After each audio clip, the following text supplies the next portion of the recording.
Mahal, anong ibig sabihin nito? Magpaliwanag ka.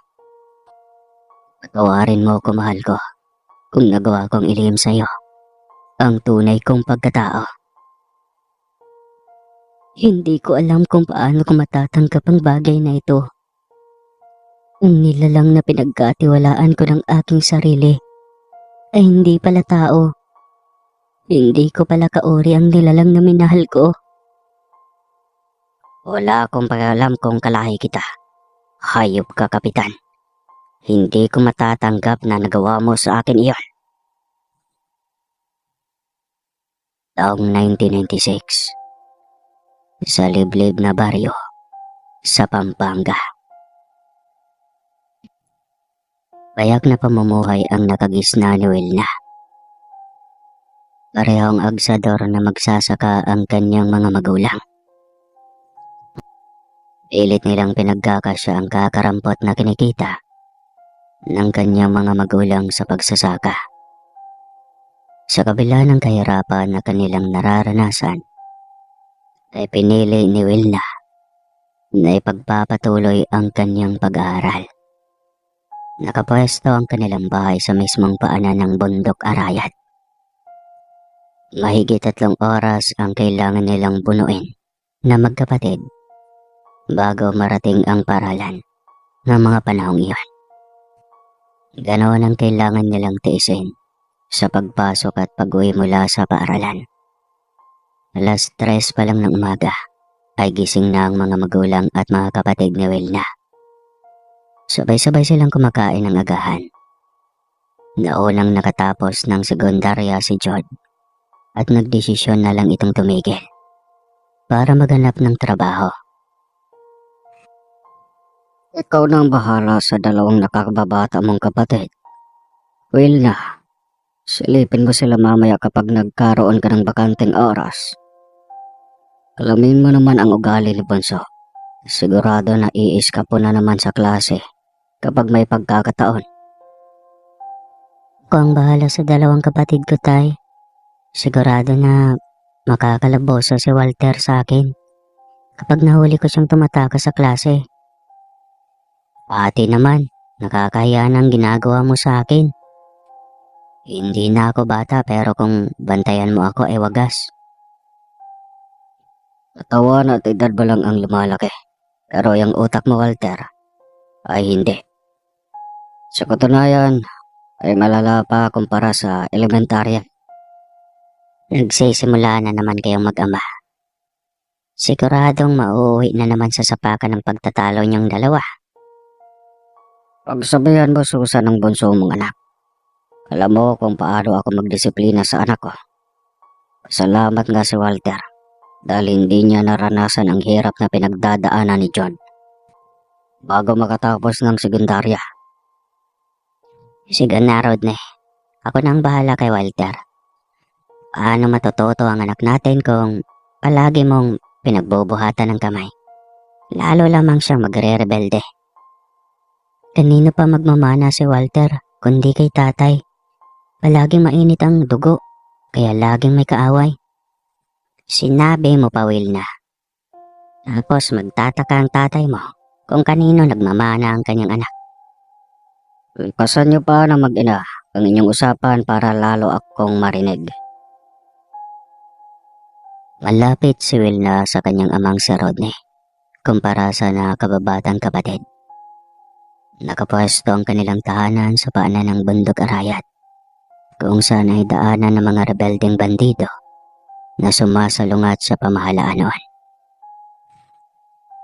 Oo nga pala, anak, mag-ingat kayo mamaya sa daan pag-uwi. Nababalitaan kong nagkakainitan na naman ang rebelde at mga sundalo. Nagkaramdaman niyo muna ang paligid bago kayo umakyat pa uwi. Yun din ang sabi ng guro namin, Nay. Palaging ang nagpapaalala na mag-ingat lalo na ang umuwi sa paanan at bundok mismo ng Arayat. Ikaw ang nakakatanda, Wilna, kaya ikaw ang magdesisyon sa mas makakabuti. Tatandaan ko po, Tay. Wala na ba kayong nakakalimutan? Alis na tayo. Ayos na kami, Tay.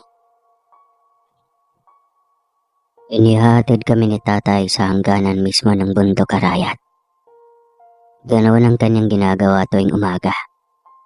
Madilim pa ang daanan kaya natatakot siyang baka may makasalubong kami sa aming pagbaba. Agad namin sinisimula ng mahabang lakaran. Pagkarating namin sa ibaba ng bundok, halos 4 na kilometro ang kailangan naming lakarin papunta sa paaralan. Swertehan na lang kung may maawa sa amin na magpasakay sa kanilang pribadong sasakyan. Walang may magbobalakbol sa klase ha? Nagkakaintindihan tayo, Jomen, Walter. Ilan ba ako nagbubulakbol sa klase, ate? Ikaw, Jomen, may tiwala ako sa'yo. Pero kay Walter, ewan na lang talaga. Si ate talaga, nahawa na kay nani at tatay. Nawala na ng tiwala sa akin. Pagagawan mo rin, kaya nawalan kami ng tiwala sa'yo. Magpakatino ka na kasi, Bonso, para hindi na magalit si tatay sa'yo. Pagkatapos ng klase ni Wilna, ay nagmadali siyang lumabas para puntahan ang 2 kapatid na lalaki. Wala siyang tiwala sa ugali ni Walter dahil palagi itong nasasangkot sa kaguluhan. Kanina ka pa ba, ate Wilna? Kakarating ko lang naman dito. Saan na si Bonso? Ayun o, kaya pa sumabay sa atin pa uwi kaya pinagalitan ko. Ako nang bahala sa kanya. Mauwi na naman sa pagtatalo ang usapan yung dalawa eh.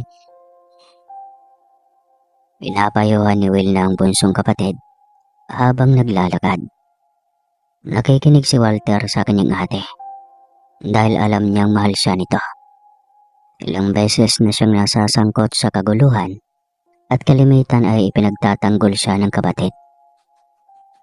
Habang papalapit sa nagtataas ang kakahuyan na nagsisilbing daanan papasok sa paanan ng bundok Arayat, nakarinig ang 3 magkakapatid ng sunod-sunod na putok ng baril. Ate Wilna, naririnig ba ang putok ng mga baril? Kinakabahan ako, ate. Bakla ka ba, kuya? Ang hina naman ng loob mo. Napakaduwag mo talaga. Tumigil ka nga, Walter. Nakakalimutan mo yata na mas matanda sa iyo si Zomen. Isyensya ka na, ate. Si kuya naman kasi palaging bukang bibig ang takot. Tumigil muna tayo sa gitna ng kakahuyan. Hintayin muna natin na humupa ang putukan bago magpatuloy sa paglalakad. Sigurado na nagkakaroon na naman ng enkwentro sa pagitan ng sundalo at mga rebelde. Nagdadalawang isip na nga ako kung itutuloy pa natin ang pag-uwi o magpalipas na muna tayo ng gabi sa kapatagan. Saan naman tayo matutulog, ate? Wala naman tayong kamag-anak sa kapatagan. Marami namang bakanting kubo sa gitna ng palayan. Maigi na iyon kaysa magpalipas tayo ng gabi sa gitna ng kakahuyan. Uuwi ako, ate. Kaya ako magpalipas ng gabi dito sa ibaba. Kanina pa nga ako nagugutom eh.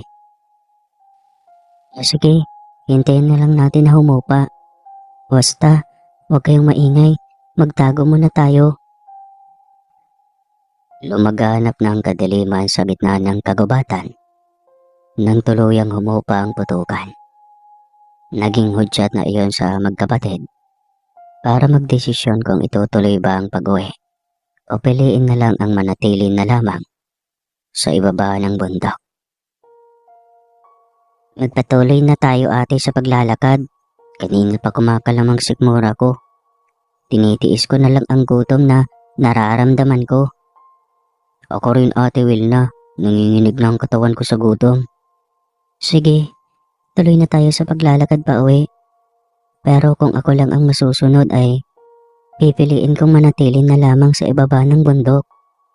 Natatakot ako na baka habang binabagtas natin ang daan pa uwi ay bigla na lamang sasambulat ang palitan ng putok sa pagitan ng mga rebelde at mga sundalo. Hindi ko na talaga kaya, ate Wilna. Ang gutom na nararamdaman ko. Ako rin, ate. Kumukulo na ang tiyan ko sa gutom na aking nararamdaman.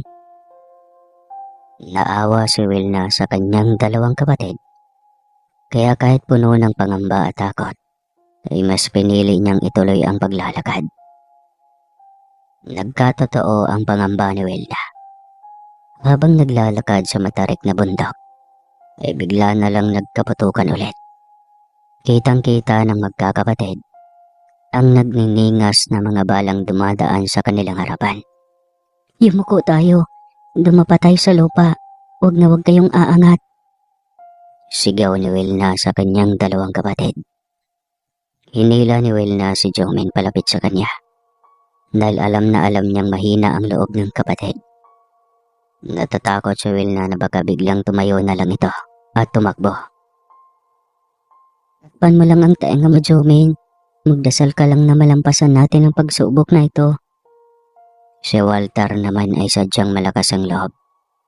Tumahaya pa ito para hayagang makita ang mga balang sumasambulat sa itaas. Sinakluban ng takot si Wilna nang maramdaman niya ang napakaraming yabag na papalapit sa kanilang pinagtataguan. Ate, may papalapit sa ating kinaroroonan. Natatakot ako. Umanda kayo ate, lalaban tayo. Tumigil ka nga, Walter. Mapapahamak lang tayo kapag tinangkapan natin na lumaban. Magmakaawan na lang tayo. Baka sakaling maawa pa sila at hayaan tayong makakaalis ng ligtas. Huwag ka na gumawa ng maras na hakbang bunso. Baka lalo lang tayong mapahamak. Ano pa nga bang magagawa ko kundi ang sumunod sa nakakatanda sa akin? Bahagyang nabuhayan ng pag-asa si Wilna nang mapagtanto niyang hanay ng mga sundalo ang kanilang nakatagpo. Sir, mga sibilyan po kami. Mga estudyante. Naalangan sa gitna ng putukan. Maawa po kayo sa amin. Brosko na punong-puno ng otoridad ang narinig ni Wilna at ng kanyang mga kapatid. Si JC ang nagsisilbing kapitan ng platon na nakasagupa ng mga bandidong rebelde sa kabundukan. Siguraduhin na ligtas sa mga sibilyang estudyante. Atras tayo. Masyado nang madilim sa paligid. Kailangan muna natin ipagpaliban ang pagtugis sa nakatakas na mga rebelde. Darating sa kampo ng mga militar, kaya agad inusisa ni JC ang tatlong estudyante na kanilang natagpuan sa gitna ng labanan. Alam niyo ba na lubang mapanganib sa kagubatan pagsapit ng gabi? Ano ang pumasok sa isipan niyo at nagudyok na suungin ang umiinit na labanan? Sir, patawad po. Galing pa po kasi kami sa mahabang lakaran. Nagugutom na po kasi ang dalaw kong kapatid kaya nagdesisyon kaming ituloy ang pag-uwi sa aming bahay. Saan ba kayo nakatira? Ano ang trabaho ng mga magulang niyo? Mahirap lang po kami, sir. Magsasaka lang po ang aming mga magulang sa lupa na hindi naman namin pag-aari. Nilalakad lang po namin ang paaralan na aming pinapasukan. Halos 3 oras po ang kailangan naming bunuin sa umaga at ganon din pagsapit ng hapon. Baong pagkanin lang po ang aming dala kaya nagtitiis kami sa mahabang paglalakad. Ipinatawag ni JC ang tagaluto at nag-utos na handaan sila ng makakain. Kumain na muna kayo. Ako ang maghahatid sa inyo hanggang sa inyong bahay. Bago kumain ay nagsalita bigla si Walter. Bigla itong nagka-interes sa mga sundalo. Hanggang sa nagsalita ito ng, Maraming salamat po, sir. Pagkatapos ko ng sekundarya, sir, gusto ko rin maging katulad mo. Isang sundalo. Pwede na ba iyon? Hintayin mo muna, Totoy, na umabot ka sa tamang gulang bago ka pumasok sa pagiging sundalo. Balikan mo lang ako dito sa kampo. Tutulungan kita. Pangako yan, sir. Tatandaan ko talaga ang pangako mo. Oo. Ano nga ba ulit ang pangalan mo? Walter po, sir. Ako naman si Kapitan JC. Huwag lang kayong sumuko na magkakapatid sa pag-aaral. Balang araw ay magbubunga din ang paghihirap niyong magkakapatid. Gwapo si JC. Matipuno ang pangangatawan. Halatang batak sa mabigat na pagsasanay sa loob ng kampo. Tinataglay ni JC ang mga katangiang pinapangarap ng halos lahat na babae. Napangiti na lang si JC nang ulitin niya ang katanungan kay Wilna. Natulala si Wilna habang nakatingin sa maamong mukha ng kapitan. Uy ate, nakakaya. Nakatulala ka habang nakatingin sa mukha ni kapitan. Tinatanong ka ni kapitan, Ate Wilna. Pasensya na po kapitan. Ano nga po ulit iyon? Ayos lang Wilna. Dahil aminado naman akong gwapo. Sanay na ako sa ganong pangyayari. Tinatanong ko lang naman kung pumapasok ka na sa kolehiyo. Malapit na po kapitan magtapos. Sa panghuling taon na ako ng kolehiyo. Ang tiyaga mo sa pag-aaral, Wilna. Malayo ang mararating mo. Matindi ang determinasyon mo na makatapos. Kaunting panahon na lang, ay magbubunga na ang iyong paghihirap. Sa awan ng Panginoon, kapitan, ay naitawid ko rin ang aking pag-aaral. Kahit mahirap. Ano ba ang kursong kinuha mo sa kolehiyo? Teacher po, kapitan. Magandang kursong napili mo, Wilna. Naputo lang kanilang pag-uusap dahil pumasok ang kusinero para ipaalam na nakatapos na siyang makain ng pagkain. Ganadong-ganado ang dalawang kapatid ni Wilna sa pagkain. Halatang halata ang kanilang gutom sa dami ng pagkain inilalagay sa plato. Si Wilna naman ay bilang ang kanyang subo. Dahil sa nararamdaman niyang pagkailang sa presensya ni JC. Pagkatapos kumain ay nagpahinga lang saglit ang magkakapatid bago sila niyaya ni JC na ihatid pa uwi. Ihatid ko na kayo pa uwi dahil siguradong nag-aalala na ang inyong mga magulang. Hindi naman nakalayuan ang bahay namin mula dito, kapitan. Makakaya na namin baybayin ang daan pa uwi. Masyadong delikado ang paligid, Wilna. Makabubuti kung ihatid ko na kayo pa uwi. Huwag kayong mag-alala dahil memoryado ko na ang lugar na ito. Sanay na akong sumusuot-suot sa bawat bahagi ng kagubatan na to. May harap na baka mapagkamalan pa kayong espiya ng rebelding grupo at patayin kayo. Lalong-lalo ka na, Wilna. Babae ka pa naman. Mahirap na. Baka pagka-interesan ka pa ng mga banditong grupo. Ikaw lang mag-isa ang maghahatid sa amin, kapitan? Oo. Huwag lang tayong maglikha ng anumang ingay habang naglalakad. Iwasan natin na mag-usap o mag-usisa sa ating nakikita. Maliwanag ba, Wilna? Maliwanag, kapitan. Pakisabihan na lang ang iyong dalawang kapatid para matimbrihan na sila bago pa tayo umalis. Haya ay ang paglalakad ng tatlong magkakapatid. Paminsan-minsan ay nagkakatinginan silang tatlo. Pero walang naglakas loob na mag-usisa sa kanila. Nananatili ang ganong sitwasyon hanggang marating ng tatlong magkakapatid ang kanilang bahay. Labis ang pagtataka ni Wilna dahil biglang naglaho si JC pagkarating nila sa bakuran ng kanilang bahay.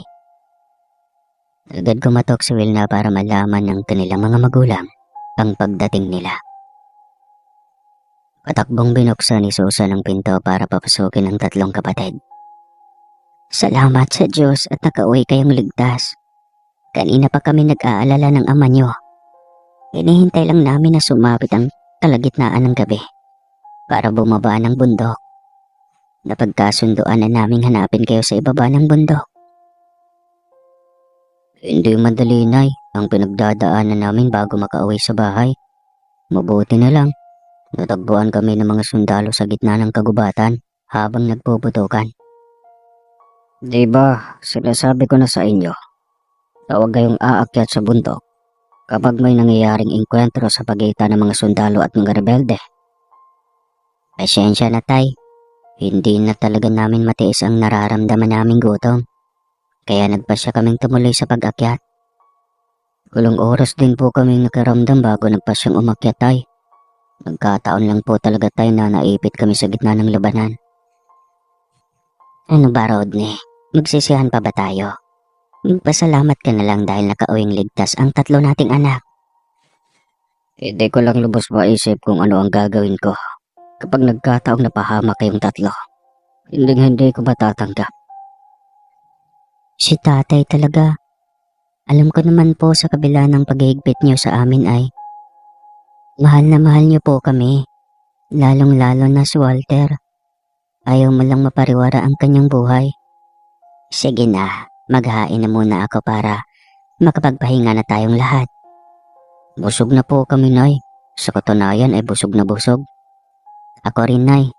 Masaya ako sa ipinangako ni Kapitan. Nagiging sundalo ako pagsapit ko sa tamang gulang. Sa wakas, nagkaroon din ng pangarap ang bunso ko. Mag-aral ka ng mabuti para malayo mong matutupad ang buhay na gusto mong tahakin. Nandito lang kami ng nanay mo. Handang sumuporta basta marangal lang anak. Ang bait ni Kapitan JC. Inihatid pa kaming tatlo hanggang sa labasan. Ate Wilna, adi ka ba? Oo nga kuya, anong pinagsasabi ni ate? Wala naman tayong iba na kasama habang naglalakad pa uwi. Huwag nga kayong magbiro na dalawa. Pinagkakaisahan nyo na naman ako. Mabuti't alam ko na kayong dalawa na ang magkakampi ngayon. Pinagtutulungan nyo pa talaga ako.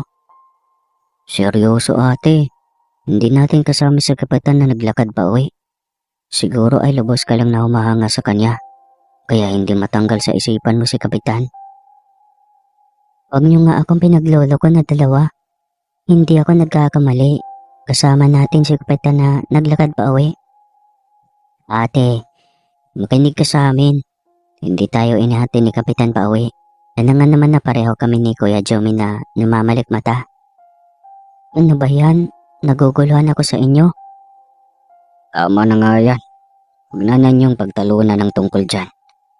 Magkakatampuhan lang kayong magkakapatid. Kumain na lang tayo para makapagpahinga ng maaga. Huwag na muna kayong pumasok bukas. Palilipasin na muna natin ang sigalot sa pagitan ng mga sundalo at rebeldeng grupo. Paintindihan naman kayo ng inyong mga guro. Sasama na lang ako bukas sa inyo ni Nanay Tay. Total, wala naman akong gagawin dito sa bahay. Ako din, Tay. Tutulong na lang ako sa inyo ni Nanay sa palayan. Ikaw, Wilna, sasama ka ba sa amin bukas? Hindi, Tay. Maglalaban na lang ako bukas. Inabukasan, ay maagang umalis sina Jomen at Walter, kasama ang kanilang mga magulang. Pag-aalis ng kanyang magulang at kapatid, ay nagsimula si Wilna sa pagliligpit sa loob ng bahay. Hinintay ni Wilna na ganap ng maliwanag sa labas, bago umalis para pumunta sa ilog. Nagulantang si Wilna, nang biglang may lumagabong sa malalim na bahagi ng ilog. Nagpatayo siya para mag-usisa sa paligid. Nanindig ang kanyang mga balahibo nang may mahagip ang kanyang mga mata. Napakalaking buntot ng isda ang biglang lumabas sa tubig. Umalingaw-ngaw ang nakakabinging palahaw na nagmumula sa kailaliman ng tubig. Napaatras si Will na papunta sa gilid ng ilog. Subalit mabilis na tumaas ang tubig. Tinangay siya ng rumaragas ang tubig. Sumigaw siya para humingi ng tulong. Ngunit nabigo siyang may makarinig sa kanya. Naramdaman na lang ni Wilna na may humapit sa kanyang bewang para hatakin sa gilid ng ilog. Naghabol siya ng kanyang hininga. Pagkarating nila sa gilid ng ilog, nanlalabo pa ang kanyang paningin, kaya hindi pa malinaw ang mukha ng estrangherong nagligtas sa kanya. Inusot ni Wilna ang kanyang mga mata para maalis ang tubig na tumabon sa kanyang mata. Nanlaki ang mga matawa ni Wilna nang kanyang mapagtanto ang pagkakilanlan ng estranghero. Kapitan, Anong ginagawa mo sa ilog? Mapanganib ang lugar na ito kapag wala kang kasama. naglalaba lang naman ako, Kapitan. Bigla na lang tumaas ang tubig sa ilog kaya natangay ako. Sa susunod, ay huwag ka nang pumupunta sa ilog na ito nang walang kasama. Nagkakaintindihan ba tayo, Wilna? Opo, Kapitan. Hindi na mauulit. Sige na, tapusin mo na ang iyong ginagawa. Napasa po si Wilna sa kanyang noo nang kanyang maalala ang nangyari. Lagot. Siguradong mapapagalitan na naman ako ni nanay. Tinangay ng rumaragas ang tubig ang aking nilalaban. Pati ang batsyang iniingatan ni nanay ay dinala ng malakas na agos. Huwag kang mag-alala, Wilna. Nandoon ang batya mo na may lamang labahin sa kabilang pangpang. Dito ka na lang maghintay. Ako na ang kukuha. Punong-puno ng pagtataka si Wilna. Ngunit nanaig ang kanyang kasiyahan dahil sa nagawang maisalba ni JC ang kanyang labahin. Walang kaharap-harap na sinuong ni JC ang malakas na agos. Sadyang matikas at malakas ang kanyang katawan, kaya hindi niya alintana ang bugso ng tubig na dumadaloy. Sige na, tapusin mo na ang paglalaba mo, Wilna. Sasamahan na muna kita dito hanggang ikaw ay makatapos. Maraming salamat, Kapitan. 2 beses mo nang isinalba ang aking buhay. Nagkataon lang, Wilna, na rumuronda ako sa kahabaan ng ilog. Kaya narinig ko ang iyong sigaw. Ano nga kayang nilalang ang nakita ko sa tubig? Bakit lubang nakakabingi ang kanyang hiyaw? Malamang ay nagalit kaya ganoon. Naniniwala ka ba, Wilna, sa engkanto? Siguro. Hindi pa naman ako nakakita ng engkanto, Kapitan eh. Paano kapag sinabi ko sa'yo na isang engkantong tubig ang nakita mo? Biglang natigilan si Wilna sa kanyang narinig. Kinilabutan siya at nakaramdam ng panlalamig. Anong ibig mong sabihin, Kapitan? Na naengkanto ako sa ilog? Munti ka nang mabiktima ng magindara sa ilog.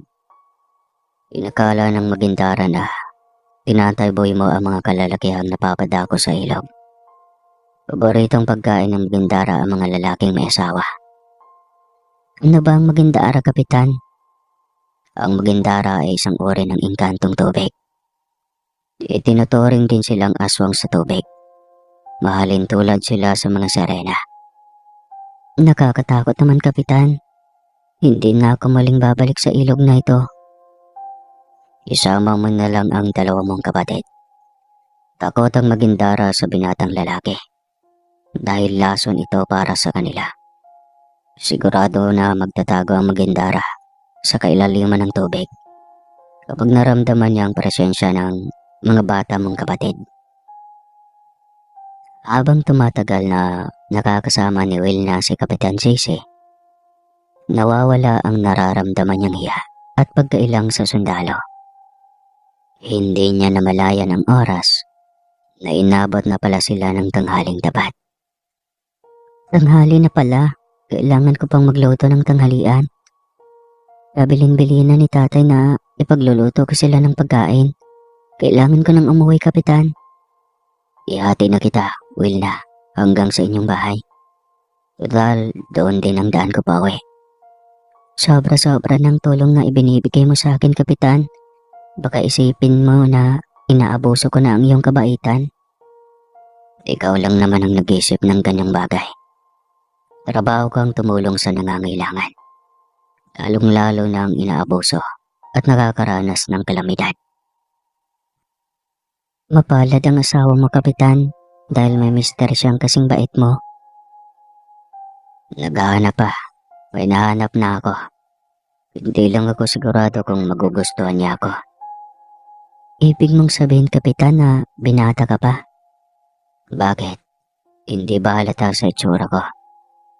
May napupusuan ako pero natatakot lang akong manligaw. Ligawan mo na agad, Kapitan.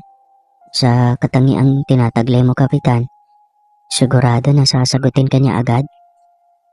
Talaga lang ha. Malalaman natin sa susunod na mga araw. Sumilay ang kakaibang ngiti sa labi ni JC. Nagkaroon ng pag-asa ang kanyang nararamdaman. Inihatid ni JC si Wilna sa mismong bakuran ng kanilang bahay. Agad nagpaalam ang kapitan na aalis dahil marami pang kailangan gawin sa kampo. Tamang-tama. Pagdating ng mga magulang ni Wilna at mga kapatid, ay natapos na siyang magluto ng tanghalian. Masayang pinagsaluhan ng buong pamilya ang payak na tanghalian. Mamaya kapag hindi na ganun kasakit ang sikat ng araw, ay muli kaming babalik sa sakahan. Tay, pwede ba akong sumama sa inyo? Natatakot akong maiwan dito sa bahay. Kanina kasi sa may ilog, may nakasalamuha akong inkantong tubig. Mabuti na lang dumating si Kapitan JC. Nagawa niya akong iligtas sa malakas na agos ng tubig. Isalaysay mo nga sa amin ang buong pangyari, Wilna. Bunti ka na pala mapahamak na bata ka. Hindi ka man lang nagsabi pagkarating namin. Isinalaysay ni Wilna ang buong pangyari sa kanyang pamilya. Mababakas ang pag-aalala sa mukha ng kanyang mga magulang at dalawang kapatid. Matagal na akong may naririnig na hiwaga ang nagaganap sa ilog. Hindi ko aakalain na mararanasan mo mismo, Wilna. Mabuti na lang dahil nakita ka ni Kapitan. Simula ngayon ay iiwasan na natin ng papadako sa ilog na yon. Ang Magindara pala ang may kagagawan sa pagkalunod ng mga kalalakihang lumulusong sa ilog. Iyon pala ang dahilan kung bakit pawang pamilyado ang namatay sa ilog. Hanggang ngayon, Tay, ay nagdadalawang isip ako kung paniniwalaan ko bang sinabi ni Kapitan. Paano mo maipaliwanag ang nangyari sa'yo kanina kung ayaw mong maniwala? Ikaw na rin ang nagsabi na nakita mo ang buntot ng Magindara. Wala namang mawawala, anak, kung maniniwala ka sa pahayag ni Kapitan. Sigurado na may nalalaman si Kapitan, kaya nasabi niya ang tungkol sa Magindara. Sinabi naman ni Kapitan na pamilyado lang ang kinukuha ng Magindara. Ibig sabihin, ay ligtas kami ni Kuya Jumen. Kahit na, iba pa rin kapag nag-iingat tayo. Ang atin nyo nga na isang babae ay muntik pang mabiktima ng Magindara. Paano pa kayong dalawa na ayon kay Kapitan ay lason para sa kanila? Huwag kang mag-alala, Tay. Simula ngayon ay iiwasan na namin ang mapagawi sa ilog. Ewan ko na lang talaga sa Magindara kung bakit sa ilog pa niya napili na tumira. Sa bahagi pa talaga kung saan kadalasan ay napapagawi ang mga residente. Maiwan ka na lang dito, Wilda. Sasamahan ka na lang ng nanay Susan mo. Total, nandito naman ang dalawa mong kapatid na makakasama ko sa palayan. Pagluluto ko na lang kayo mamaya, Rodney, ng paborito mong ginataan na gabi. Total, nandito lang rin ako sa bahay mamaya. Huwag mong iwawaglit sa mata mo si Wilda. Baka pagka-interesa ng engkanto at hindi lulubayan. Narinig mo, Wilna, ang sinabi ng tatay Rodney mo. Iwasan mo ang dumistansya sa akin mamaya. Mahirap na. Baka balikan ka at sundan ng halimaw sa tubig. Huwag mo na nga akong takutin, Nay. Natatakot na nga ako kanina pa. Si Ate Wilna, nagpapaniwala kay nanay. Ano makakaahon ang Magindara kung wala naman itong sapat na kakayahang makapaglakad sa lupa? Ikaw na rin ang nagsabi na nakita mo ang buntot ng halimaw na iyon sa tubig. Matapos kumain, ay agad naganda si Rodney at ang kanyang dalawang anak na lalaki para pumunta sa palayan. Kailangan na matapos nila ang panggagapas ng palay bago pa kumagat ang dilim. Mag-ingat kayong dalawa na mag-ina dito sa bahay. Nakontrata ko ng gigiling ng palay bukas. Kaya kailangan matapos namin ang pag-aaning ngayong araw. Mag-iingat din kayo, Rodney. Pagmatsyag palagi sa paligid. Baka biglang sumiklab na naman ang labanan sa pagitan ng sundalo at mga rebeldeng grupo. Pag-alis ng mag-ama ni Susan, agad silang nagtulungan ni Wilna sa paglilinis at pagliligpit ng bahay. Pagkatapos ng kanilang gawain, agad silang nagkayayaan na mag-ina na manguha ng kohol para isahog sa ginataang gabi. Nay, baka may magandara dito sa sapa. Wala naman siguro, anak. Masyadong mababaw ang sapa para pamugaran ng nilalang na yon. Nadala na talaga ako, Nay, sa naging karanasan ko sa ilog. Nagkaroon ako ng trauma sa nangyari sa akin. Habang abala sa pamumulot ng kohol ang mag-ina, ay bigla na lamang silang nakarinig ng malakas na ugong ng barko. Nagdalansingan ang mga bakal at ugong ng mga sasakyan. Naririnig mo ba yun, Nay? Ang tunog na nahagip ng aking pandinig? Halika na, anak. Aahon na tayo sa sapa. Hindi na pangkaraniwan ang tunog na ating naririnig. Saan ba yun nagmumula, Nay? Wala naman tayong nakikita na barko. Imposible na may dadaong na barko dito sa atin. Dahil malayo naman ang daungan. At saka, ilog lang naman ito. Isarado mo muna ang bibig mo, Wilna. Kailangan na natin magmadali para mabilis tayong makaalis sa lugar na ito. Nagmadaling umalis ang mag-ina dahil sa takot na may mangyaring masama sa kanila. Habang papaalis ay may naramdaman pa si Wilna. Parang may umakap sa kanya. Gumuhit sa kanyang pandama ang kakaibang lamig na lumulukob sa kanyang sistema. Nay, may naramdaman ako na parang may umakap sa akin. Ang lamig ng kanyang katawan, Nay. Bilisan na lang natin ang paglakad, anak, para makaalis na agad tayo. Sigurado ako, anak, na may kakaibang nangyayari sa paligid. Sa kabilang banda ay biglang nagulantang ang mag-ama. Nang biglang magsulputan mula sa kakahuyan ang mga rebelde. Mabilis na hinatak ni Rodney ang kanyang 2 binatilyo na anak para isanggang sarili. Hindi kami lalaban. Ano ang maipaglilingkod ko sa inyo, mga kaibigan?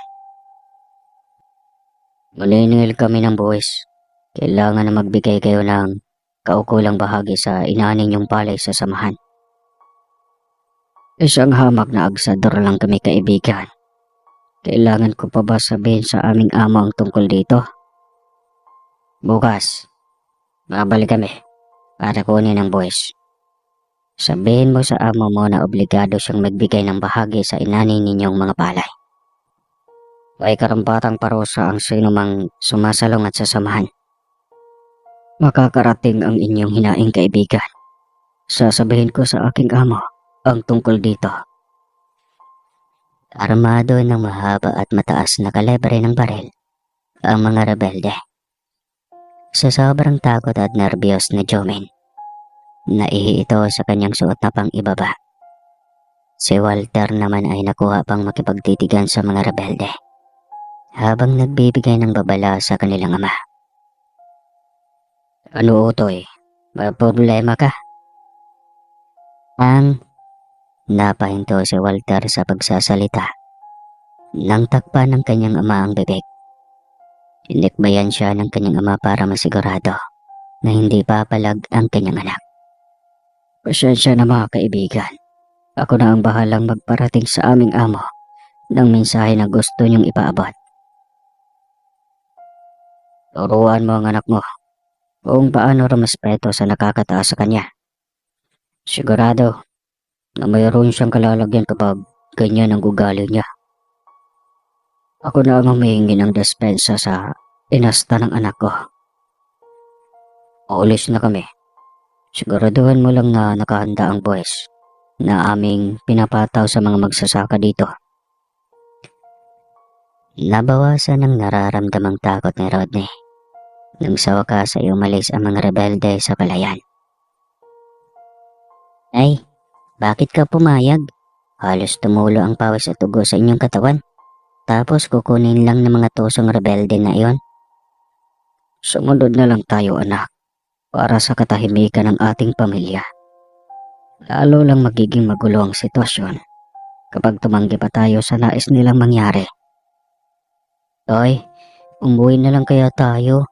Natatakot ako na baka bumalik ang mga rebelde. Sabat ni Jomin. Hindi na babalik ang mga rebelde, anak. Naipahayag na nila ang kanilang nais iparating. Ang problema natin bukas, sigurado na wala tayong magagawa, kundi hayaan silang kunin ang gusto nilang makuha. Ang duwag mo talaga, Kuya Jomin.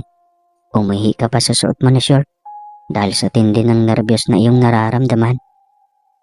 Sino ang hindi kakabahan kapag nakakita ng mga rebelde na armado ng mahabang armas? Ang sabihin mo ay duwag ka talaga, Kuya. Ama na nga yung buskahan nyo na magkapatid. Mabuti pa ay pauna na kayong umuwi. Dahil tatapusin ko pa ang paglalagay ng takip sa nakasalansa na palay. Sasamahan na kita dito, Tay. Mahirap na baka bumalik pa ang mga rebelde. Samahan mo na lang ang kapatid mo, Walter. Mauna na kayong umuwi para makapagpalit na siya ng damit. Huwag kayong mag-away na dalawa, ha.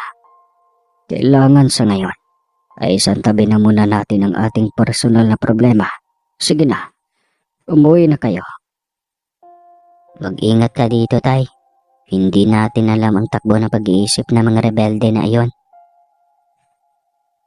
Susunod din agad ako, anak, pa uwi. Tatapusin ko lang ang ginagawa ko dito. Hindi mapigilan ni Walter na magkamuhi sa mga rebeldeng grupo. Nangingibabaw ang nararamdaman niyang pag-aawa sa kanyang mga magulang.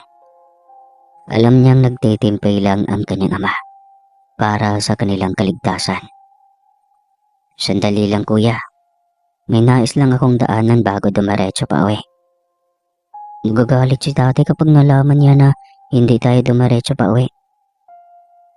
Magagalit si tatay kapag hindi mo tinikom ang iyong bibig. Kailangan na meron tayong gagawin para masigurado ang kaligtasan ng ating mga magulang. Hindi tayo nakakasigurado, Kuya, na tutupad sa usapan ng mga rebelde. Paano kapag hindi sila nagkasundo bukas?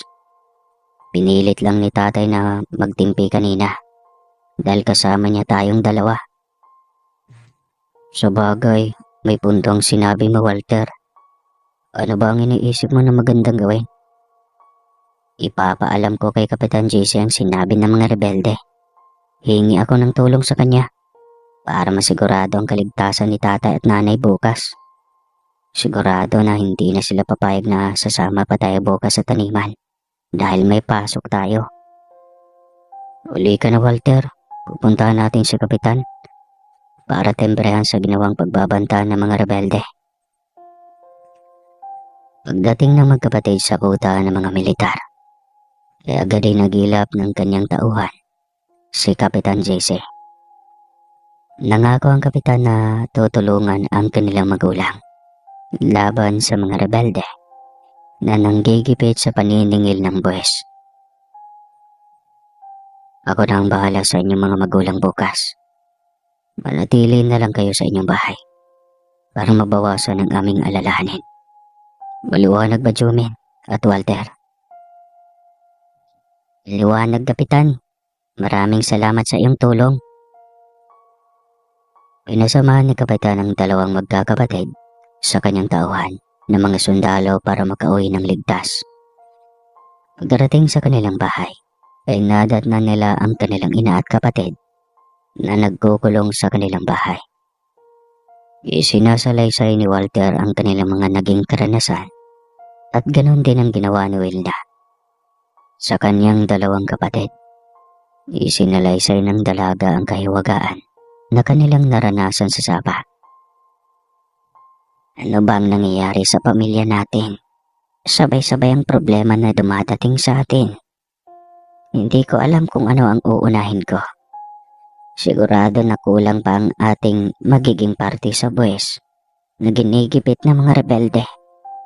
Kawawa naman ang ama niyo. Sanay naman kami magkakapatid sa hirap, Nay. Ang importante ay ligtas tayo at nananatiling buhay. May awa ang Panginoon, Nay. Makakabangon din tayo. Lumipas ang isang oras. Pagkadating ni Rodney ay isinalaysay ni Susan ang kanilang naranasan na kahiwagaan sa sapa. Sa tingin ko, Susan, ay kailangan na natin dumulog sa manggagamot. Hindi na normal ang mga nangyayari kay Wilna. Mahirap na baka isang araw, bigla na lang may mangyari kay Wilna. Kailangan natin manigurado, Susan. May problema pa tayong kailangan harapin bukas, Rodney. Patatapusin muna natin ang panggigipit ng mga rebelde. Magpaparaya na lang tayo. Ibibigay na lang natin ang kanilang hinihingi. Hindi na bali na wala tayong matira sa atin. Ang importante ay ligtas tayo. Ako na lang ang pupunta sa palayan bukas, Susan. Masyadong mainit ang dugo ni Walter. Baka mapahamak pa ang ating anak. Sasamahan kita bukas, Rodney. Natatakot ako na baka may gagawin ang mga rebelde sa iyo pagkatapos nilang makuha ang kanilang gusto. Inabukasan nga ay magkasamang pumunta ang mag-asawang Susan at Rodney sa palayan. Inaasahan na ng mag-asawa ang pagsulpot ng mga rebelde pagkatapos na maisilid sa sako ang naani nilang palay. Aminado ang mag-asawa na nandoon lang ang mga rebelde sa masukal na kagubatan. Naghihintay ng tamang oras para lumabas. Ganoon nga ang nangyari. Pagkakita ni Kurt na namumuna sa tropa ng rebelde, nasa pilitang nangongolekta ng buwis na nahihanda ang nakasako na palay, nagsimula silang maglabasan para lumapit sa mag-asawa. Kalahati sa naanin yung palay ang aming kukunin. Tagal din kayong hindi nakapagbigay sa samahan. Kaibigan, baka pwedeng makiusap na dagdagan ang kalahati na matitira sa amin. Kukuha pa ang may-ari ng lupa sa naanin naming palay. Walang matitira sa amin. Paano na lang ang pamilya ko?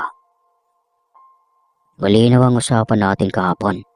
Ako ang magdidesisyon kung ilan ang kukunin namin. Huwag ka na magreklamo dahil buo na ang desisyon ko. Huwag ka nang magreklamo, Rodney. Sumunod na lang tayo sa nais nilang mangyari. Mabuti pa ang asawa mo nakakaintindi. Sige na, buhatin nyo na ang kalahati sa kanilang naani na palay. Walang nagawa ang mag-asawa kundi tignan na lang ang kanilang pinaghirapan na kinukulimbat ng mga rebelde na pinamumunuan ni Kurt. Ano na lang ang ipapakain ko sa inyo? Paano na lang tayo, Susan? May awa ang Panginoon, Rodney. Ang importante ay buhay tayo. Lalampasin din natin noon ang gutom na puro saging lang at kamuting kahoy ang ating kinakain.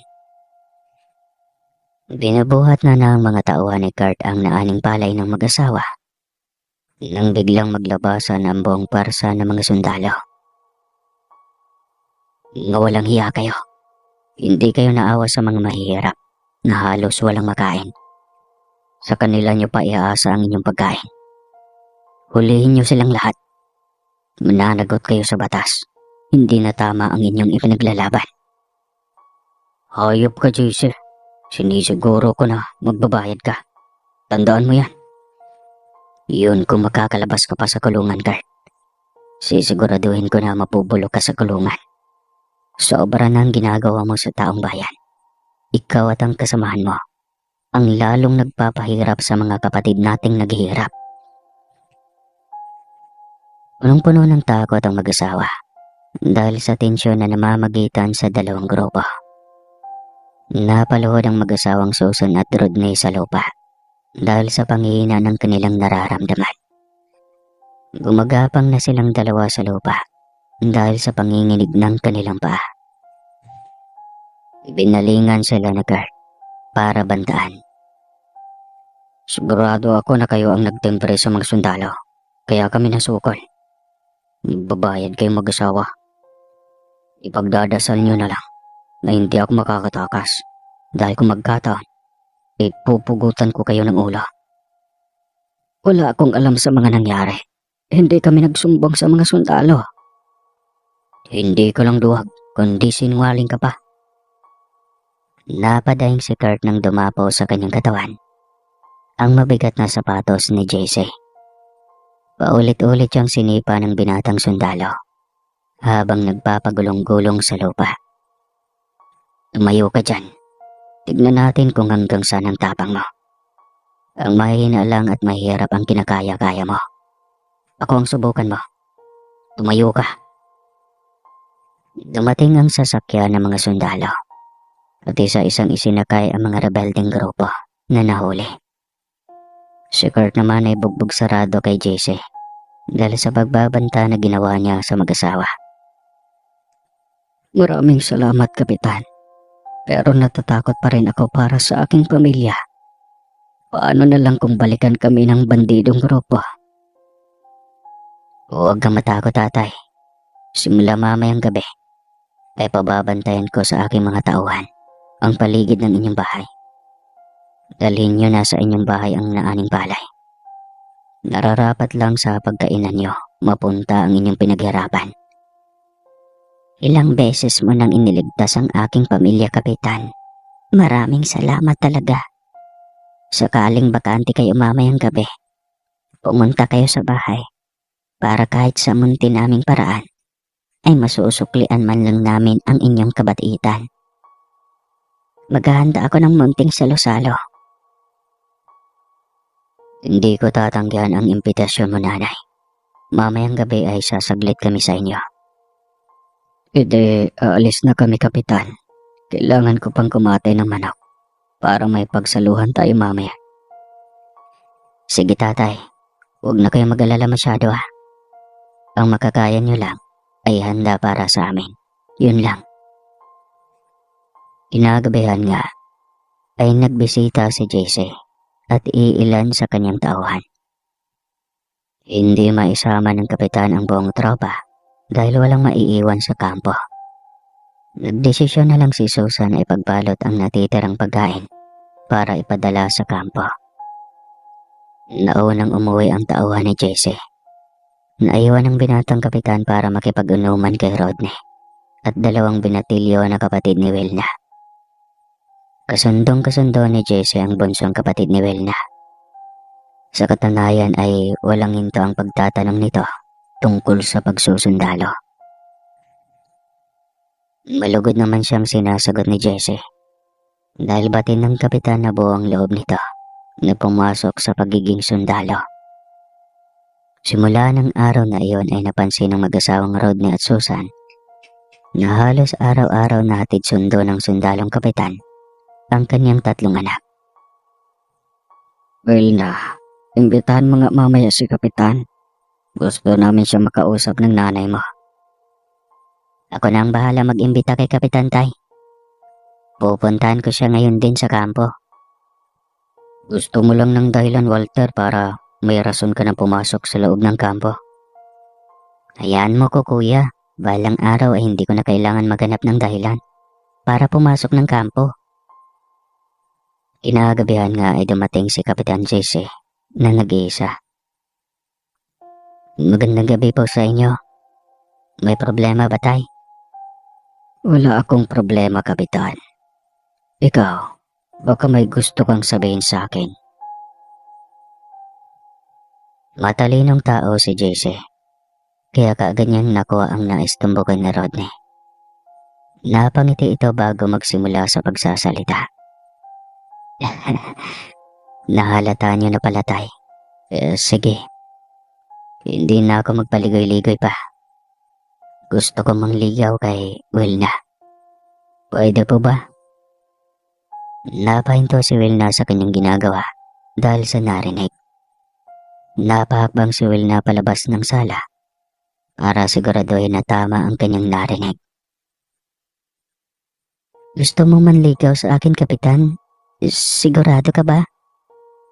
Teka anak, hindi pa nga kami pumapayag ng nanay mo. Mukhang nawiwindang na ang puso mo.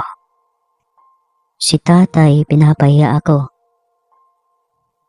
Kapitan, mataas ang respeto at paggalang namin sa iyo. Subalit natatakot kami baka matulad lang si Wilna sa ibang babae na pinaglaruan lang ng kasamahan mo. Sasabihin na binata at walang pananagutan. Ngunit sa huli ay malalaman na pamilyado na pala. Binata pa po ako, nanay. Itataya ko ang katungkulan ko para kay Wilna. Handa akong pakasalan ng anak mo, nanay. Kahit bukas na bukas mismo. Teka, bakit napunta na sa kasalan ang inyong usapan? Hindi pa nga natin alam kung papayag si Wilna. Ayaw namin pilitin ang anak namin sa bagay na hindi niya gusto. Pinag-usapan na namin ni Susan ang tungkol sa bagay na ito. Hindi kami hahadlang sa panliligaw mo sa anak namin. Wilna, pwede ba ako manligaw? May stable na rin akong trabaho kaya kung papayag ka, magpakasal na lang tayo. Nabigla si Wilna sa bilis ng pangyayari. Kaya hindi naging madali sa kanya na maproseso ng kanyang utak ang buong pangyayari. Napatango na lamang siya sa sinabi ng binatang kapitan. Ibig sabihin na pumapayag ng magpakasal sa akin. Muling tumango si Wilna bilang tugon sa sinabi ni kapitan. Total, nagkakaunawaan naman kayong dalawa. Kaya pumapayag na kami ng nanay Susan mo, kapitan. Si tatay naman, sobrang normal. JC na lang ang itawag niyo sa akin. Hindi, Kuya Kap na ang itatawag ko sa iyo. Sabat ni Walter. Oo naman, yun na rin ang pupuntahan nito. Iiwanan namin kayong dalawa para makapag-usap kayo ng masinsinan. Maraming salamat, Nay. Tay, pangako. Mamahalin ko at aalagaan si Wilna. Dumaan ang mga araw ay naging kampante sa isa't isa si Wilna at JC. Hanggang paminsan-minsan ay dinadala ng binatang sundalo si Wilna sa kampo. Hindi na iiwasan ng dalawa na matukso. Lalo na kapag dinadala ni JC si Wilna sa silid nito. Mahal, hindi pa ako handa. Natatakot ako. Pagbigyan mo na ako, mahal. Hindi naman ako tatakbo. Sige na. Kinabig ni JC papalapit si Wilna sa kanyang tabi. At unti-unting naglapat ang kanilang mga labi. Naramdaman na lang ni Wilna na isa-isang tinatanggal na ni JC ang kanyang saklot sa katawan. Kinakabahan siya kasi hindi siya nakapaghugas ng plato. Joke lang. Natigilan si Wilna nang hawakan ni JC ang kanyang kamay. Napakalamig ng kamay ng binata. Nakabaliktad sa nararamdaman niyang nakakatupok na init. Binaliwala ni Wilna ang kakaibang lamig na nagmumula sa palad ni JC. Kinakabahan si Wilna. Natake ni JC ang kanyang kamay papunta sa harapan ng binata. Iyon ang unang pagkakataon na maranasan niya ang romansang itik. Subalit nang mapadako ang kanyang kamay sa harapan ng binata, bigla siyang natakot. Malaki kasi ang kalibre nito. Nakasalukuyan sa loob ng iniperma niyang sundalo. Mahal, natatakot ako. Sigurado na magiging masakit para sa akin ang karanasang ito. Sa una lang masakit, mahal. Bahagi ng ritual sa pag-aasawa ang ganitong karanasan. Pangako, dadahan-dahanin ko para hindi ka mabigla. Isa-isang tinanggal ni JC ang saplot sa kanyang katawan hanggang tumambad kay Wilna ang hubad na katawan ng nobyo. Nabigla siya sa kanyang nakita dahil sadyang pinagpala ang kanyang nobyo. Alam ni Wilna na wala na siyang magagawa para mapahinto ang nobyo sa tugatog ng kasukdulan na si JC. Kaya paninindigan na lang ni Wilna kesa mabitin pa ang nobyo. Nanginginig si Wilna nang abutin ni JC ang kanyang kamay para ipahawak sa dalaga. Ang alam niya na. Ikaw ang dahilan kung bakit ganito katigas ito.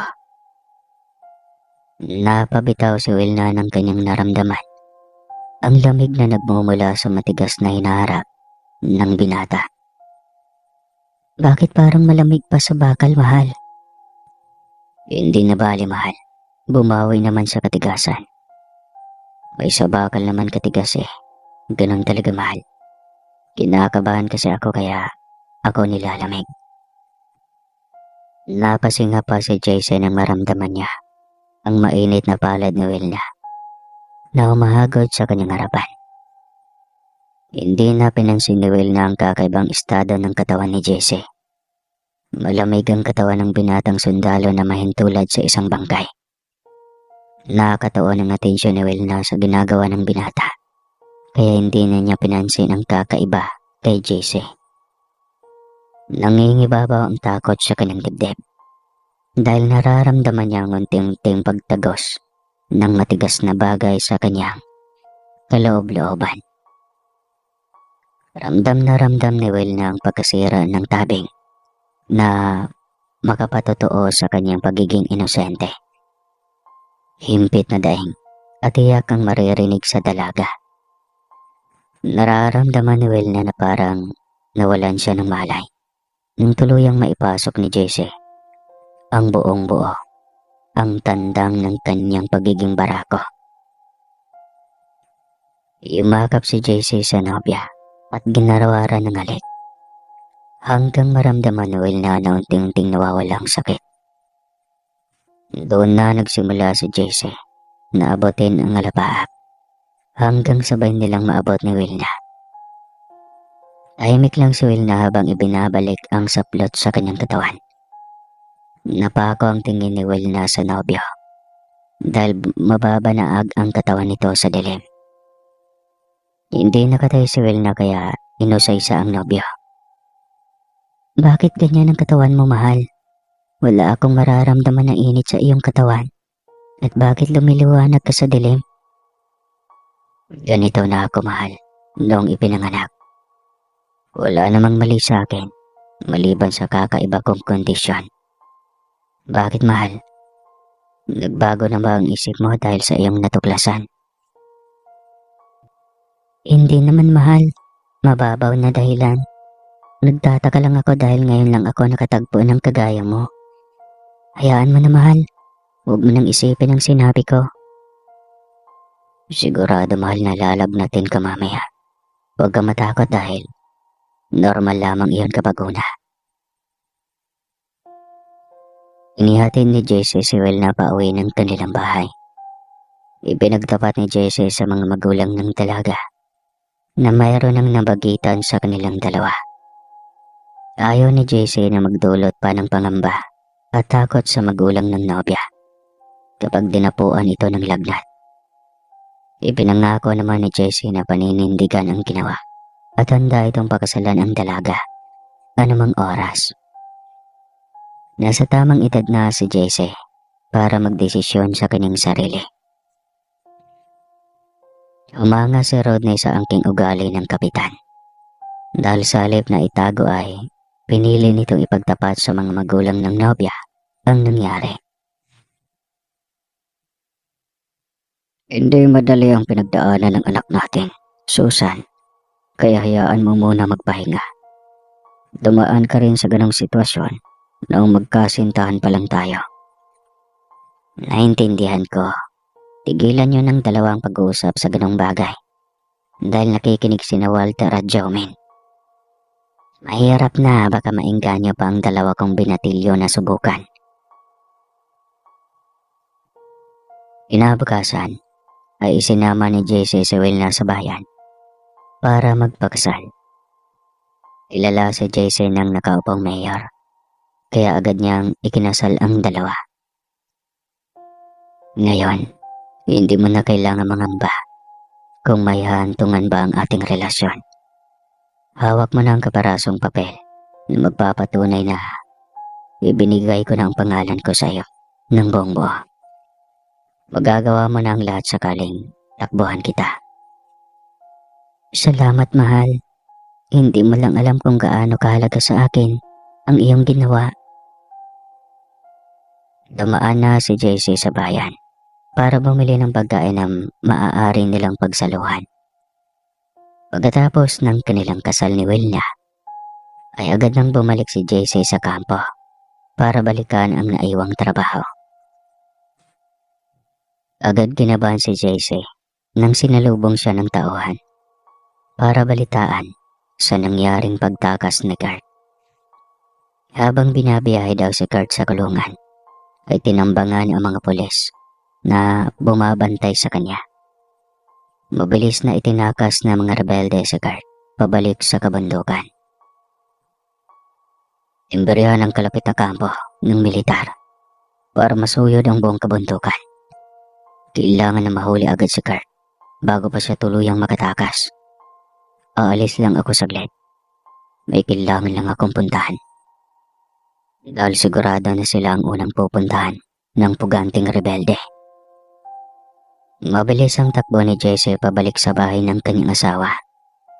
Malakas ang kanyang pakaramdam. Napunteriya ni Kurt na balikan ang kanyang biyanan. Nakapagbitaw si Kurt ng babalanong mahuli niya ito sa palayan. Malayo pa lang si Jesse ay naririnig na niya ang sigawan at hiyawan sa bahay ng kanyang asawa. Lalong bumilis ang takbo ni Jesse at naabutan niya ang magulang at mga kapatid ni Wilna na nakabalagta sa sahig. Bugbog sarado ang kanilang katawan at nakatamo ng matinding pinsala.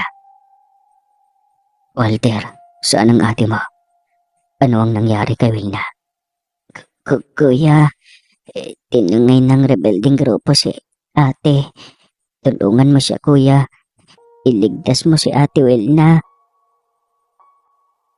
Ipinaubaya na ni Jesse sa mga residente na nang mamagandang loob na tulungan ang pamilya ni Wilna. Agad kumilaw si Jesse para hanapin ang kanyang asawa. Sigurado na may ibang plano sa Kurt, kaya tinangay nito si Wilna. Sinasagad talaga ni Kurt ang pasyensya ko. Gusto talaga niyang lumabas ang totoong pagkatao. Pwes, humanda ka, Kurt. Matitikman mo kung paano magparusa ang isang maharlikang engkanto. Sinuyod ni JC ang daan papunta sa ilog, kung saan huling nagpakita ang engkantong tubig.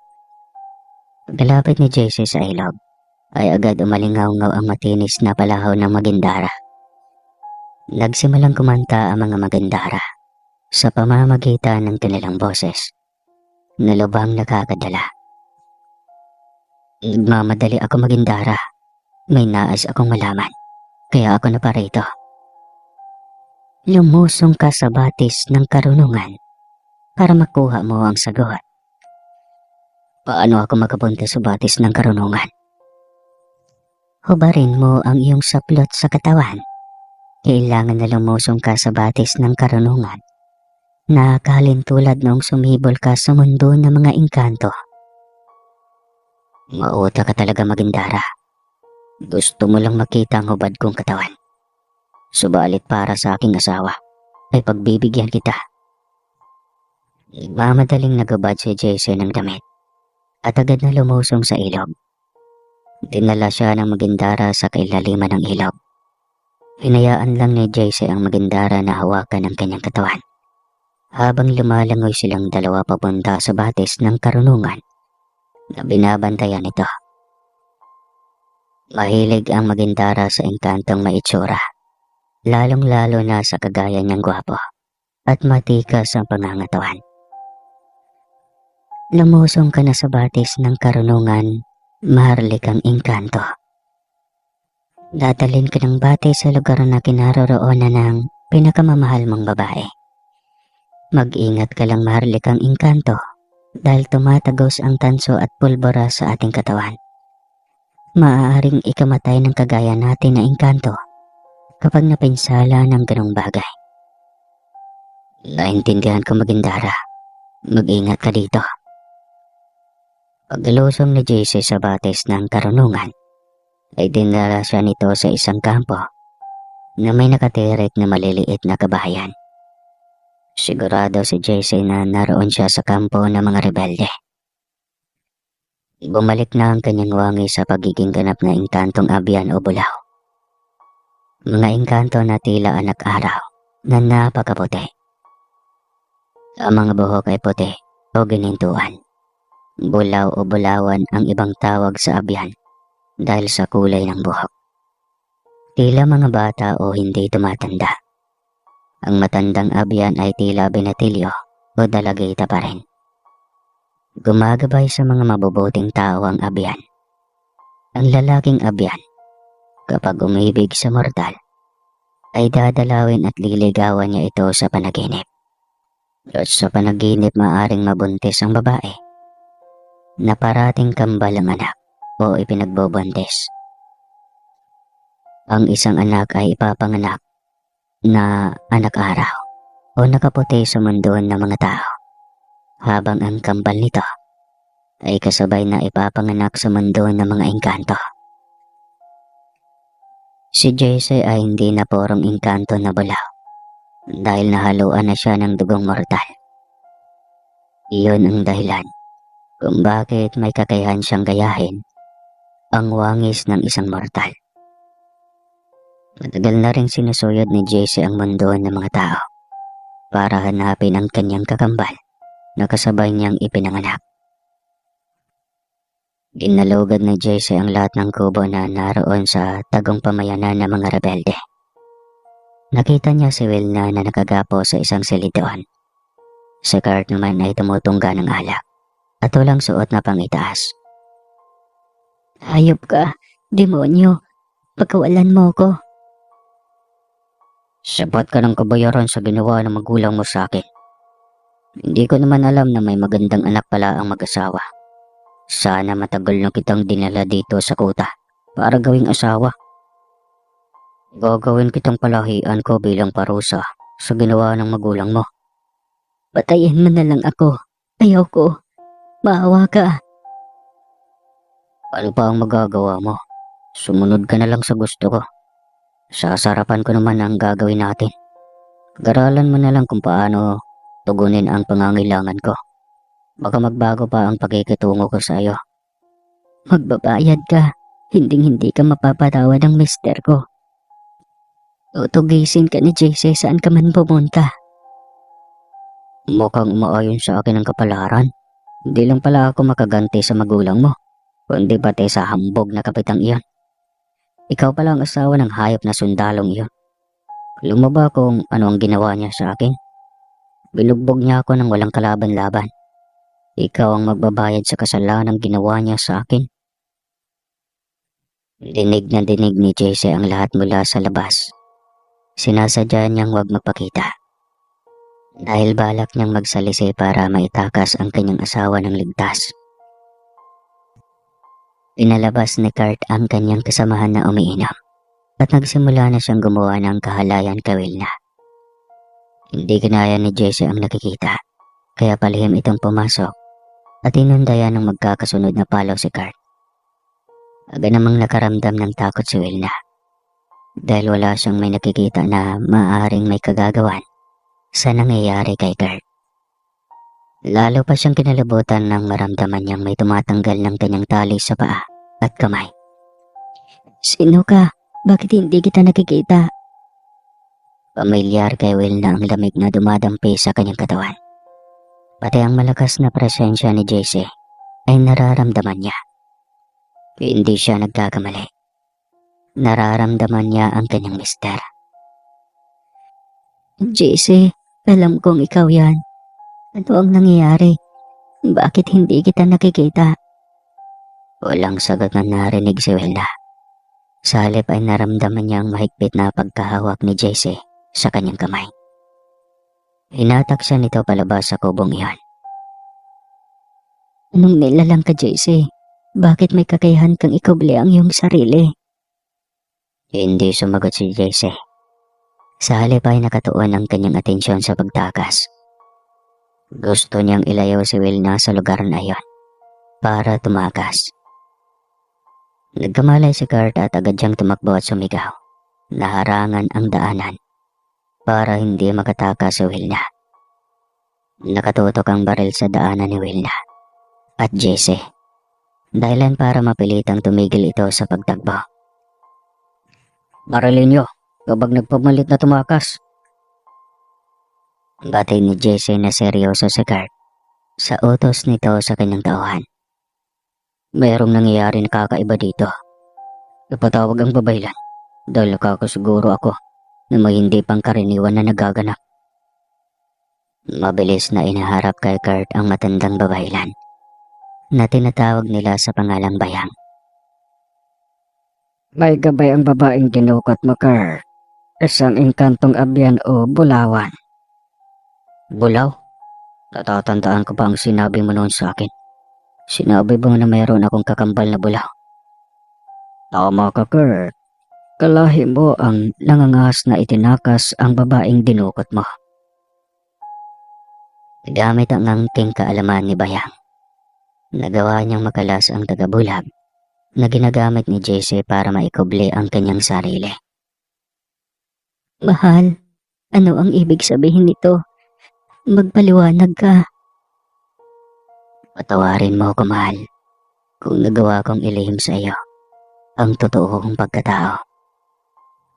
Hindi ko alam kung paano ko matatanggap ang bagay na ito. Ang nilalang na pinagkatiwalaan ko ng aking sarili ay hindi pala tao. Hindi ko pala kauri ang nilalang na minahal ko.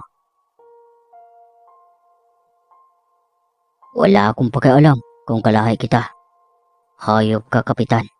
Hindi ko matatanggap na nagawa mo sa akin iyan. Hawak ni Kurt ang baril at itinutok sa kinaroroonan ng mag-asawa. Nanginginig ang kanyang kamay dahil sa umaapaw na galit na kanyang nararamdaman. Kaakmang kakalabitan na ni Kurt ang gatilyo ng baril nang biglang magsulputan ang mga engkantong bulaw sa kanyang harapan. Tinabig ng lalaking bulaw na kamukhang kamukha ni Jesse ang hawak niyang baril. Huwag na huwag mong gagawin ang balak mo, Kurt. Sigurado ko sa iyo na pagsisisihan mo. Sino ka para utusan ako? Wala kang pakialam sa gusto kong gagawin. Kaakmang pupulutin ni Kurt ang baril nang biglang magsalita si Bayang. Tumigil ka, Kurt. Ama mo ang iyong kaharap. Huwag mo kong pinagluloko, Bayang. Paano ko naging ama ang engkantong ito? Mukhang mas bata pa sa aking tignan ng lalaking engkanto na ito. Ako ang tumutulong sa iyong ina nang mabuntis siya ng isang bulaw sa kanyang panaginip. Ako mismo ang tumulong sa kanya na maipanganak kayong dalawa ng kakambal mo. Saksi ako sa pagtatawid ng kakambal mo sa kabilang mundo. Hindi tumatanda ang isang bulaw. Tumitigil ang kanilang pagtanda pagsapit ng pagbibinata. Si Jesse ay kakambal mo, Kurt. Magkapatid kayong dalawa. Isa ang dugo na dumadaloy sa inyong ugat. Patawarin mo ako, aking kapatid, kung hindi kita agad nakilala.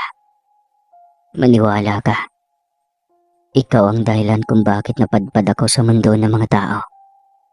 Pinilit kong matutunan kung paano ang pamumuhay ng pangkaraniwang tao. Dahil gusto kitang mahanap. Minabuti kong tumawid sa mundo ng mga tao dahil ayaw kong magbatayan kayong magkapatid. Magkakaya ba ng konsyensya mo, anak, na patayin ang kapatid mo kasama ng kanyang kambal na anak at asawa? Ano ang ibig mong sabihin, ama? Buntis si Wilna. Oo, anak. Magiging ama ka na. Ano ang plano mo, Jeremy, sa dalawa mong anak? Matagal nang namayapang babaeng minahal mo noon. Oo, Bayang. Sinubukan ko siyang kumbinsihin na maging bulaw. Pero pinili niyang mamatay na bilang mortal. Isasama ko na sa Kurt sa aming mundo. Sumama ka na, Kurt, sa iyong ama. Iyon mismo ang habilin ng iyong ina bago siya namatay. Nagdesisyon si Kurt na sumama sa kanyang ama para makalimutan ang masalimuot na pangyayari sa kanyang buhay. Maaari siyang managot sa batas ng tao kapag pinili niyang manatili sa mundo ng ina. Ihatid mo na ako pa uwi, JC. Kailangan ko ng sapat na oras para maproseso ng aking utak ang buong pangyayari. Bakit hindi na malang tawag mo sa akin? Nakikipaghiwalay ka na ba sa akin? Tahimik ang pamumuhay namin nung hindi pa kita nakilala, JC. Kakambal mo mismo ang naging punot-dulo ng paghihirap ng buong pamilya ko. Sa tingin mo, magiging madali sa akin ang lahat. Nagsinungaling ka, JC, sa akin. Maniwala ka, mahal. Hindi ko sinadya ang lahat. Nagkataon lang na pinili ka ng aking puso. Totoong minahal kita at mamahalin magpakailanman. Ihatid mo na ako pa uwi, JC. Huwag ka munang magpapakita sa akin. Abot langit ang pagkamuhi ko sa inyong dalawa ng kakambal mo. Dumaong ang malaking barko sa ilog na minsan nang nagpamalas ng kahiwagaan sa mag-inang Susan at Wilna. Ang ilog pala na pangkaraniwan sa ordinaryong mata ng mga mortal ay isang magarbong daungan ng mga engkantong Bulawan. Dumaan pa ang gintong barko sa kaharian ng Bulawan bago nagdiretso sa ilog na malapit sa paanan ng bundok Arayat. Umalis ka na, JC. Bigyan mo ako ng katahimikan. Ayoko na magkaroon ng anumang ugnayan sa kalahi mo. Maghihintay ako, mahal. Naniniwala ako na mahanap mo rin sa iyong puso ang pagpapatawad sa ginawa ko. Darating sa bahay ni Wilna, isinalaysay niya ang buong katotohanan sa kanyang mga magulang. Anak, ayaw kitang pangunahan sa desisyon mo. Subalit naniniwala ako na tapat ang pagmamahal ni Jesse na ipinakita sa iyo. Huwag mong tuluyang isara ang iyong puso sa kanya.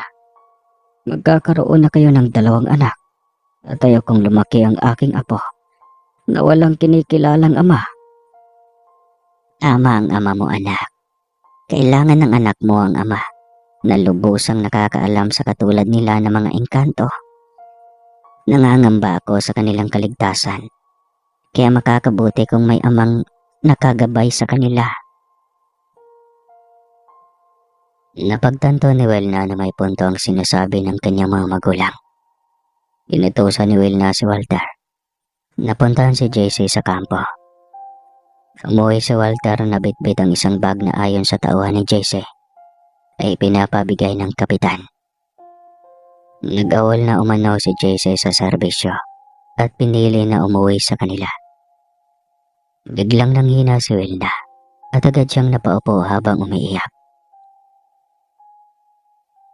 Kabukas ni Wilna ng bag ay punong-puno iyon ng perang papel at mamahaling mga hiyas. May nakasulat na nakalakip sa loob ng bag. Mahal, gamitin mo ang halagang ito para mapabuti ang kalagayan ng iyong pamilya. Patawarin mo ako, JC. Dumaan ang mga araw hanggang umabot ng buwan na hindi nagpaparamdam si JC hanggang sa sumapit ang kabuwanan ni Wilna. Pagsapit ng kabilugan ng buwan ay nagsimulang sumakit ang kanyang tiyan. Bigla na lang sumulpot si Bayang para tumulong na mailuwal ni Wilna ang kanyang kambal na anak. Matagumpay na nailuwal ni Wilna ang kambal na sanggol na lalaki. Nagimbal ang magulang ni Wilna nang biglang nalusaw ang isang sanggol na lalaki. Naglaho na parang bula ang kapares ng sanggol na ipinanganak ni Wilna. Sino ang tumangay ng isa kong apo? Hindi ako namamalik mata. 2 sanggol ang indiluwal ni Wilna. Walang may nagnakaw ng apo mo. Kinuha ang sanggol ng kaharian ng bula. Doon siya nabibilang sa kanilang mundo. Katulad sa nangyari sa kanyang ama nung ipinanganak ng kanyang ina. Nangako si Jesse na hindi niya ipagkakait ang sanggol sa kanyang ina. Pagkalipas ng 3 araw, ay bigla na lang nakarinig ang pamilya ni Wilna ng malakas na ugong na nagmumula sa dumadaong na barko. Dumating na ang aking anak. Lalabas na tayo, Nay. Tay. Isang magarang barko ang tumambad sa pamilya ni Wilna. Lula ng barko ang kalahi ni Jesse na nabibilang sa dugong bugaw. Lumundag ang puso ni Wilna na makita niya si Jesse na lalong naging gwapo at naging bata. Maaliwala sa ang mukha ni Kurt na naging magaan ang kanyang presensya. Sa unang pagkakataon ay nagkita-kita ang dalawang pamilya. Nagpasya si Jeremy na isama pabalik ang buong pamilya ni Wilna bilang panauhin sa kanilang kaharian. Nagkaayos at nagkapatawaran ang pamilya ni Jesse at Wilna. Naging simula iyon ang kanilang magandang samahan. Ayon sa huling salaysay ni Jamel, ay isa sa mga kambal na anak ng mag-asawang Jesse at Wilna na pinili ng kanyang ina na maging katulad ni Jesse para makasama ito habang buhay. Si Jamil naman ay piniling manatili sa mundo ng mga tao dahil sa kanyang paniniwala na doon siya nabibilang. At ang sabi niya ay hanggang dito na lang daw kasi masakit ang kanyang kalooban kapag naaalala niya ang mga pangyayaring iyon. Oo, at mayaman sila at may mga pera, may mga lupain. Pero ang puso niya ay parang kulang na kulang. Hindi ko alam kung malulungkot ba ako o sumaya, pero parang mas lamang ang nakakalungkot. Parang nakakaiyak, no? Hanggang dito na lang po. Wakas ng kwento. Maraming salamat po sa pagtangkilik nyo ng Sindak Stories. Hanggang sa muli.